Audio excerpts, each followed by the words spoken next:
Kesorotan lainnya, saudara, mahasiswa Universitas Cendrawasih yang tergabung dalam Badan Eksekutif Mahasiswa menggeruduk gedung DPRD Papua menolak Undang-Undang TNI.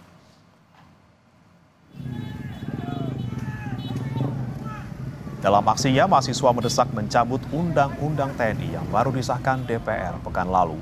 Massa menilai difungsi ABRI dan sikap otoriter bisa kembali terjadi seperti saat Orde Baru jika undang-undang tersebut berlaku.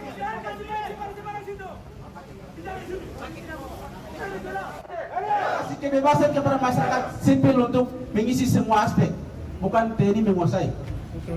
Oleh karena itu kami hari ini turun tidak membiarkan siapapun. Kami tegak lurus kepada masyarakat akar rumput yang hari ini tidak bisa bersuara.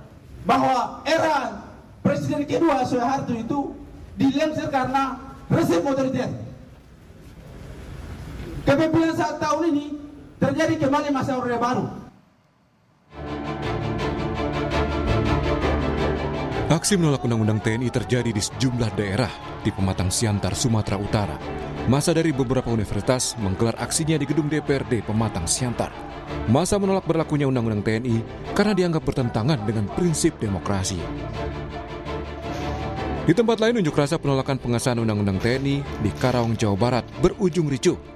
Polisi menangkap beberapa orang yang diduga merusak kantor DPRD Karawang. Polisi membubarkan massa unjuk rasa yang bertahan di gedung DPRD karena dianggap melebihi batas waktu yang ditentukan. Polisi menembakkan gas air mata. Sebagian massa berlarian, namun sebagian lagi justru melakukan perlawanan. Kapolres Karawang AKBP Edward Zulkarnain bilang massa bukanlah massa unjuk rasa, melainkan kelompok kriminal. Polisi menangkap beberapa orang dan menyita sejumlah barang bukti. Ini sudah mengarah kepada kriminal karena mereka sudah melakukan pengerusakan.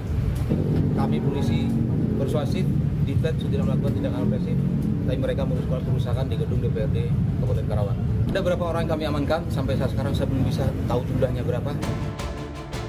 Tak hanya menggelar demo di lapangan, mahasiswa juga melakukan perlawanan lewat Mahkamah Konstitusi. 7 mahasiswa Universitas Indonesia mengajukan uji formil atas Undang-Undang TNI yang baru disahkan pemerintah pada 20 Maret 2025. Permohonan diajukan diantaranya oleh Muhammad Alif Ramadan, Namora Diartasiaan, Kelvin Oktariano, dan M. Nurobi Fatih. Sementara itu, Ketua DPR RI Puan Maharani meminta masyarakat yang menolak pengesahan revisi Undang-Undang TNI untuk menahan diri. Puan bilang isi Undang-Undang TNI sudah bisa diakses di website resmi DPR. Puan meminta masyarakat membaca secara utuh dokumen final Undang-Undang TNI. Puan mempersilahkan masyarakat yang sudah membaca dokumen untuk protes jika merasa tidak sepakat.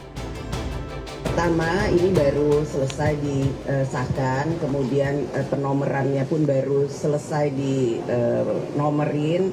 Jadi tolong baca dahulu secara baik-baik isinya, apakah kemudian isinya itu ada yang tidak sesuai, apakah isinya itu kemudian ada yang mencurigakan, apakah isinya itu memang tidak sesuai dengan yang diharapkan. Jadi kalau kemarin yang beredar itu memang tidak sesuai dengan yang diharapkan dan apa yang sudah diputuskan itu memang tidak sesuai diharapkan, barulah kemudian melakukan tindakan-tindakan yang kemudian memang harus diprotes. Namun kalau kemudian belum baca, tolong baca dahulu. Aksi penolakan Undang-Undang TNI belum berhenti. Jelang akhir pekan ini, aksi masih akan berlanjut. Tim Liputan, Kompas TV.